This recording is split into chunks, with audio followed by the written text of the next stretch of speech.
কাগজের কোরআন পৃথিবী থেকে বিদায় করে দেওয়া যায়, কিন্তু মানুষের সিনার ভিতরে আল্লাহ পাক কোরআনকে হেফাজত করেছেন। সেই জায়গা থেকে পুরো পৃথিবী থেকে বিদায় করে দেওয়া সম্ভব নয়। এজন্য কবি ডাক দিয়ে বলতেছেন, কবি ডাক দিয়ে সুন্দর করে মানুষের মাঝে, তাম পৃথিবীর মানুষের মাঝে ছড়িয়ে দিয়েছেন, যদি আগুন লাগে ধ্বংস হয়ে যায়, যদি আগুন লেগে যায় পুড়ে যায় পৃথিবীর সব বইয়ের দোকান, বিশ্ব থেকে হারাবে না পবিত্র কোরআন, বিশ্ব থেকে হারাবে না পবিত্র কোরআন। আল্লাহু আকবার বলেন। করবে কেমন করে কোরআন ধ্বংস? আগুনের তেজ আছে বিশ্ব ভরা অগণিত কোরআনের হাফেজ, আছে না নাই? আছে না নাই? তাম বিশ্বের ভিতরে হাজার হাজার কোরআনের হাফেজ আছে, যাদের সিনার ভিতরে পুরো কোরআন শরীফ আল্লাহ পাক হেফাজত করেছেন। কাগজের কোরআন যদি জ্বালিয়ে দেওয়া হয়, ওই কোরআন তোমরা কেমনে জ্বালাইবা? এজন্য কবি ডাক দিয়ে বলতেছেন, করবে কেমন করে কোরআন ধ্বংস?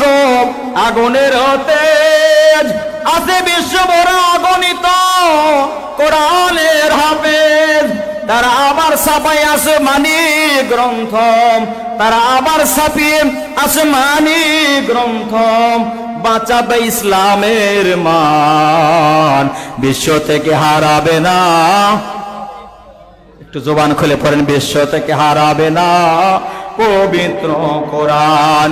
যদি আগুন লেগে ধ্বংস হয় পৃথিবীর সব বইয়ের দোকান, বিশ্ব থেকে হারাবে না পবিত্র কোরআন, বিশ্ব থেকে হারাবে না পবিত্র কোরআন। ওই যে পাকিস্তানের ভিতরে একবার বিমানের ভিতরে আগুন লেগে গেছে, আগুন লাগানোর পরে তাম মানুষগুলো পুড়ে শেষ হয়ে গেল, বিমান পুড়ে শেষ হয়ে গেছে, কিন্তু এরকম একটা কোরআন বিমানের ভিতরে ছিল।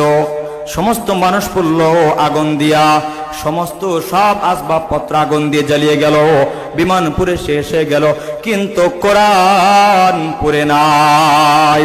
এজন্য কবি বলতেছেন, দেখো পাকিস্তানের জিয়া মরল বিমান দুর্ঘটনায় ভাই, তার বিমান পুড়ে ছাই হয়েছে, কোরআন পড়ে নাই। মারহাবা কোন? দেখো পাকিস্তানের জিয়া মরল বিমান দুর্ঘটনায় ভাই, তার বিমান পুড়ে ছাই হয়েছে, কোরআন পড়ে নাই। যেমন ছিল তেমন আছে, ওরা যেমন ছিল তেমন আছে, একটি সূরা হয়নি ইসলাম, বিশ্ব থেকে হারাবে না পবিত্র কোরআন। বলেন বলেন, বিশ্ব থেকে হারাবে না। যদি আগুন লেগে যায় পুড়ে যায় পৃথিবীর সব বইয়ের দোকান, বিশ্ব থেকে হারাবে না পবিত্র কোরআন। আপনাদের কি মনে হয় কোরআন হারাবে? বহুত ষড়যন্ত্র করেছে বাংলার জমিনে, কোরআন পৃথিবী থেকে বিদায় করতে চেয়েছে, আলেমদেরকে বিদায় করতে চেয়েছে, কিন্তু পারবে না। কিয়ামত পর্যন্ত কোরআনকে আল্লাহ পাক যেভাবে হেফাজত করবেন, কোরআন ওয়ালাদেরও হেফাজত যিনি করবেন তিনি কে? ভাইয়েরা আমার, যেহেতু এতিমখানা মাদ্রাসার মাহফিল, ছোট্ট একটা কথা বলে আপনাদের সামনে থেকে বিদায় নিয়ে চলে যাব। বাদশা হারুনুর রশিদের নাম আপনারা শুনেছেন, সেই বাদশার নাম কি বলেন তো? বাদশাহ হারুনুর রশিদ একদিন বহুদূর সফর করে বাসার দিকে রওনা দিয়েছেন। বাসার দিকে রওনা দিলেন যখন, বাসায় যখন রাত্রে গভীর রাতে বাসায় ফিরে আসছেন, আসার পর তার সৈন্যবাহিনী কিনে, গার্ড সিকিউরিটি সবাই কিনে যখন বাড়িতে প্রবেশ করবেন, এখন তো সুন্দর কারেন্টের বাল্বের ব্যবস্থা আছে না নাই? সুন্দর ব্যবস্থা আছে। যে মাদ্রাসা দেখতেছেন, মাদ্রাসায় সুন্দর বাল্বের ব্যবস্থা আছে, লাইটের ব্যবস্থা আছে, কিন্তু আগের জামানায় এরকম বিদ্যুৎ ছিল না। মানুষে কেরোসিনের তেল দিয়ে সুন্দর করে একটা অল্প একটু আলো যখন যেখানে পেত ওই জায়গায় বসে বসে কোরআন শিক্ষা নিত। আল্লাহু আকবার বলেন। এত কষ্ট করে কোরআন শিক্ষা নিয়েছেন। এই সময় বাদশা হারুন রশিদ দৌড়ে চলে আসেন। আসার পর দেখতেছেন ছোট্ট একটা এতিম সন্তান, যার বাবা নাই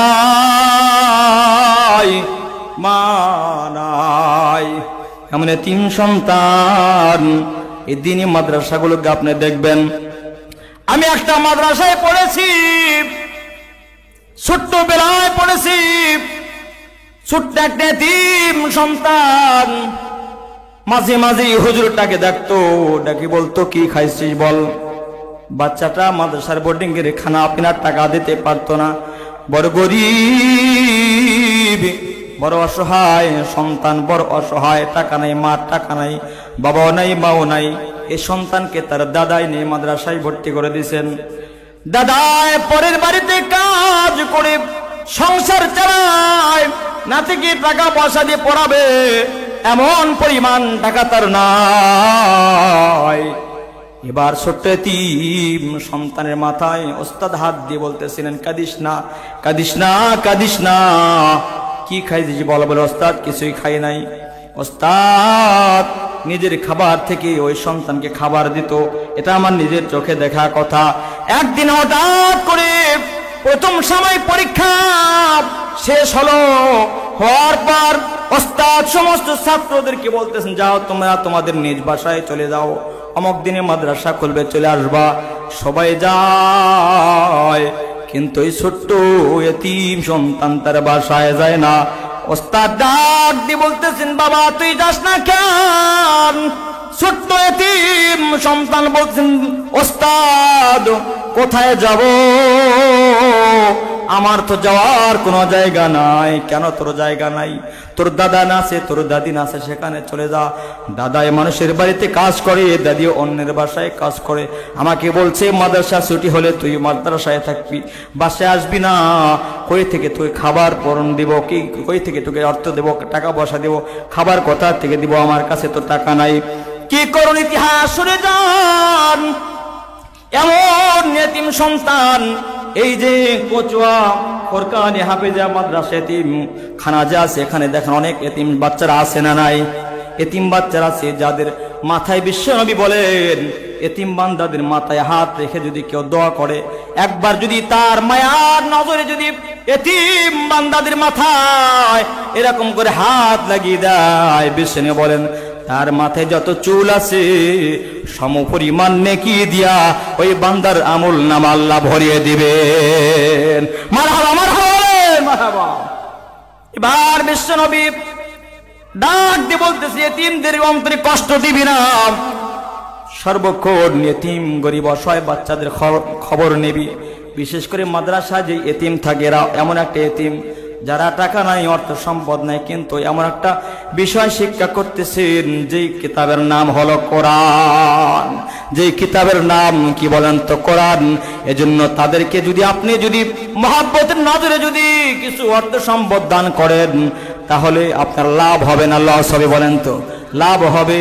এজন্য বাদশা হারুন রশিদ এবার বাসায় যখন আসলেন, আসার পর দেখতেছেন তার বাসার জানালার ফাঁকা দিয়ে অল্প একটু আলো আসতেছে।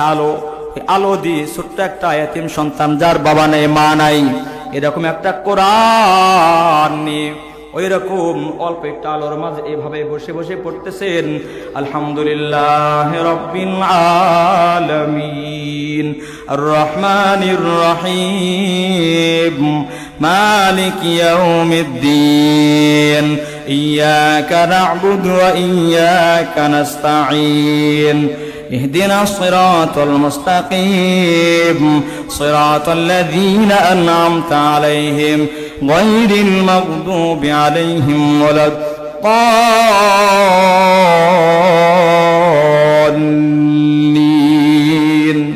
آمين বলেন। ছোট্ট নাবালেগ সন্তান বাদশা হারুন রশিদের ঘরের জানালা দিয়ে একটা ছোট্ট আলো বাহির আসছে। ওই জায়গায় কোরআনটা মেলে যখন পড়তেছে, এমন সুন্দর কোরআন পড়তেছে, বাদশা থমকে দাঁড়িয়ে গেছে। আরে আমার বাড়িতে আলোর অভাব নাই, বাড়ির চতুর্পাশ দিয়ে আমি আলো এরকম আলো জ্বালিয়ে রাখছি। ছোট্ট বাচ্চা কোরআন শিখবে, আলোর কোনো ব্যবস্থা নাই। নাবালক সন্তান, এতিম সন্তান, তেল কেনার কোনো টাকা নাই, পয়সা নাই, কিভাবে তার সে কোরআন পড়বে? এই টেনশন যখন ধরে গেছে তখন হারুন রশিদ ডাক দিয়ে বলছেন, আমি আল্লাহ পাকের কাছে কি জবাব দেব? আমি একজন বাচ্চা থাকা অবস্থায় কি জবাব দেব? রবের দরবারে কি জবাব দেব? আমার তো টাকার অভাব নাই। ছোট্ট বাচ্চা কোরআন শিখবে, এই পরিমাণ টাকা তার নাই। নাবালক সন্তান এরকম কোরআনের পাখিকে ডাক দেব, বাবা তোর বাসা কই? বলতেছেন, হুজুর ওস্তাদ সে তোর বাচ্চাকে চেনে না।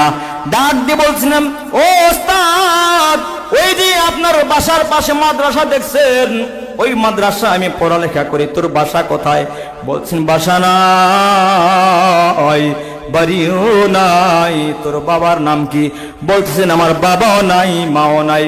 রাস্তার মাঝে আমার ওস্তাদ আমাকে দেখে মাদ্রাসায় নিয়ে আসতে, চল কই বেরাবি আর কই ঘুরে বেরাবি? কি এভাবে কি তোর দিনগুলো পার করে দিবি? তোর জীবন যে একটা মূল্য সেটাকে তুই জানিস না। কি জানবো, আমার তো বাবা নাই, মাও নাই। ওস্তাদ আদর করে মাদ্রাসায় নিয়ে আসছেন, কিন্তু আমার ওস্তাদ বড় গরিব, আমাকে পড়াবে এই পরিমাণ অর্থ আমার ওস্তাদেরও নাই। এবার বাচ্চা সমস্ত সৈন্যদেরকে নিয়ে ডাক দিয়ে বলতেছেন, এ তোরা সাক্ষী থাক, এই বাচ্চা আমার ঘরের জানালার আলো দিয়ে দেখ কিভাবে কোরআন শিখতেছে। আহারে আমি বাচ্চা, বেঁচে থাকার কি লাভ? আমার আর বেঁচে থাকার কোনো দরকার নাই। এ বাবারা তোরা সাক্ষী থাক, এই বাচ্চা যা যা প্রয়োজন, টাকা পয়সা অর্থ সম্পদের যা কিছু প্রয়োজন সব কিছু তাকে তোরা দিয়ে দে। এবার দেওয়ার পর তাকে তোরা মাদ্রাসায় রেখে আয়। আর ওস্তাদকে বলবি, আমি বাচ্চা যতদিন পর্যন্ত আমার হায়াত থাকবে ততদিন পর্যন্ত এই সন্তানকে আমি বাচ্চা সমস্ত খরচ বরচ লেখাপড়ার খরচ আমি বাচ্চা নিজেই বহন করব। জবান করব আল্লাহু আকবার। এবার বাচ্চা যখন তাকে এই সুসংবাদ দিলেন, অর্থ সম্পদ দিয়ে মাদ্রাসায় রেখে আসলেন, বাচ্চা ছোট্ট হাফেজে কোরআনের কানের সাথে মুখটা লাগিয়ে দিয়ে কয়, বাবা আমার জন্য একটা দোয়া করবি? খুব মনোযোগ দিয়ে বুঝবেন। কি দোয়া বল? কি দোয়া করব? বাচ্চা আপনি বলেন কি দোয়া করব? বাচ্চা বলতেছেন, দুইটা দোয়া করবি। বলেন কয়টা দোয়া? জবান খুলে বলেন কয় দোয়া? জোরসে বলেন। রাগ করেছেন? কষ্ট হয়? চলবে না, শেষ হয়ে যাবে, এখনই শেষ করে দিব ইনশাআল্লাহ। এবার বাচ্চা বলতেছেন, কানের গোড়ায় মুখটা লাগিয়ে দিয়ে বলতেছেন, দুইটা দোয়া। এক নাম্বার দোয়া করবি, আমি যেন অতি তাড়াতাড়ি আমার নবীকে স্বপ্ন যুগে দেখতে পারি। আল্লাহু আকবার বলেন। আমি যেন আমার নবীকে স্বপ্নে যুগে দেখতে পারি, আমার নবীর সঙ্গে যেন দেখা হয়ে যায়। বলেন দুই নাম্বার দোয়া কি? বল। এবার সন্তান বলতেছেন, দুই নাম্বার দোয়া কি? বলেন। বাচ্চা বলতেছেন, দুনিয়ায় এমন একটা বন্ধু চাই, যেই বন্ধুকে পাইলে আমার দুনিয়াতেও লাভ আখিরাতেও লাভ। আল্লাহু আকবার বলেন। একটা উত্তম মানুষ চাই, যারা দুনিয়ার সমস্ত মানুষের ভিতরে থেকে সবচেয়ে উত্তম এবং দামি মানুষ। এমন দামি মানুষকে আমি আমার বন্ধু বানাইতে চাই। এমন বন্ধু বানানোর দরকার আছে না নাই? কাকে বন্ধু বানাবেন? একটু পরেই বলতেছি কাকে আপনি বন্ধু বানাবেন। এবার বাচ্চা ছোট্ট কোরআনের পাখিকে যখন অর্থ সম্পদ দিয়ে বাসায় দিয়া পাঠিয়েছেন, এবার বাচ্চা মাদ্রাসায় পাঠিয়ে দিলেন। বাচ্চা গভীর রাতে ঘুমের বিছানায় ঘুমিয়ে গেছে। ঘুমের বিছানায় যখন আল্লাহুম্মা বিসমিকা আমুতু ওয়া আহইয়া বলে ডান দিকে ডান কাঁধে যখন ঘুমিয়ে গেছেন, ঘুমের পরে বাচ্চা দেখতেছেন নবীজি রওজা থার থেকে, মদিনার থেকে নবী বাদশার বাসায় এসে বাচ্চার সামনে দাঁড়িয়ে গেছে। জবান খুলে পড়ে আল্লাহু আকবার, লিল্লাহু তাকবীর। বাচ্চার সামনে বিশ্বনবী দাঁড়িয়ে গিয়ে বলতেছেন, এ বাচ্চা, এমন একটা ভালো কাজ করেছিস, যেই বাচ্চার জন্য তুই এত কিছু করেছিস, এত সম্পদ তাকে দান করেছিস, তুই জানিস না তুই যখন আরামের বিছানায় ঘুমাইতেছিলি ওই বাচ্চা উত্তম রূপে ওযু করে, ঠান্ডা পানি দিয়ে ওযু করে, তাহাজ্জুদের যায় নামাজ সিজদা পড়ে আমি রব আমার আল্লাহকে এত সুন্দর করে একটা ডাক দিয়েছে রে, যে ডাক দেওয়ার সঙ্গে সঙ্গে আমার আল্লাহ বললেন যাও তুমি আর নবীজি তুমি রওজা থারের শুয়ে থাকা বসে সিজদা দিয়ে কান্নাকাটি করার দরকার নাই, এই মুহূর্তে বাদশার ঘরে বাদশার সঙ্গে দিদার করে চলে আস। আল্লাহু আকবার বলেন। এবার বাদশা নবীজিকে ঘুমের ভিতরে স্বপ্নে জড়িয়ে ধরলেন, ওগো নবীজি দীর্ঘ বছর পর্যন্ত আপনার সঙ্গে একবার দেখা করার জন্য বড় পাগল পড়া ছিলাম, কিভাবে আপনাকে আমি পাবো, কেমনে আপনার সঙ্গে আমার দেখা হবে, কিন্তু এই বাচ্চা এমন করে দোয়া করছেন যার কারণে আপনি নবীজি রওজা থারে আর থাকতে পারেন না, নবী আপনি চলে আসছেন আমার সঙ্গে দেখা করার জন্য। ওগো আল্লাহর পয়গম্বর, এক নাম্বার মনের আশা পূরণ হলো, দুই নাম্বার কি তোর মনে আশা বল? দুই নাম্বার ওগো পয়গম্বর আপনি বলেন তো তামাম পৃথিবীর ভিতরে ভালো মানুষ কারা, উত্তম মানুষ কারা, জানার দরকার আছে না নাই? তামাম দুনিয়ার ভিতরে কে আমার বন্ধু হবে, কে দামি মানুষ, কে ভালো মানুষ? আল্লাহ নবী পিঠে একটা এরকম করে আদর করে থাপ্পড় দিয়ে হাত দিয়ে বলতেছেন বোকা তুই কি জানিস না, খায়রুকুম মান তাআল্লামাল কুরআন ওয়া আল্লামা, তামাম পৃথিবীর ভিতরে সবচেয়ে দামি মানুষ ওই সমস্ত মানুষ যারা নিজে কোরআন শিখে এবং কোরআন অপরকে শিক্ষা দেয়। জবান খুলে পড়েন আল্লাহু আকবার, লিল্লাহি তাকবীর। আল কোরআনে আলো, আল হাদিসের আলো, নারায়ে তাকবীর। খুশি না বেজার? তাহলে এতিম বান্দাদের ভালোবাসার দরকার আছে না নাই? আপনারা দেখেন আমরা গভীর রাতে এমন ভাবে আমরা ঘুমাই, এশার নামাজের পরে আমরা ঘুমিয়ে যাই, আবার সকাল 9টা-10টার সময় ঘুম থেকে উঠি, কিন্তু এই ছোট্ট ছোট্ট নাবালিক সন্তান, কোরআনের পাখিরা যাদের মা নাই বাবা নাই, এতিম সন্তান, ভালো খাবারের কোনো ব্যবস্থা নাই, কাপড় চোপড় খেচে কাচে দেওয়ার মতো কোনো মানুষ নাই, নিজের খানা নিজে উঠায়, রাত জেগে জেগে আপনার জন্য তাহাজ্জুদের যায় নামাজ সিজদায় পড়ে আল্লাহকে এমন ভাবে ডাক দেয়। আল্লাহ এই কুচুয়া এলাকার ভিতরে যত মানুষেরা আমার মাদ্রাসার জন্য দান ধ্যান করে, আমার মাদ্রাসাকে যারা ভালোবাসে, আল্লাহ তাদের সবাইকে তুমি জান্নাতের মেহমানদের কাতারে কবুল করে নাও। এবার জবান খুলে বলেন তো সেই বাচ্চাদের ভালোবাসার দরকার আছে না নাই?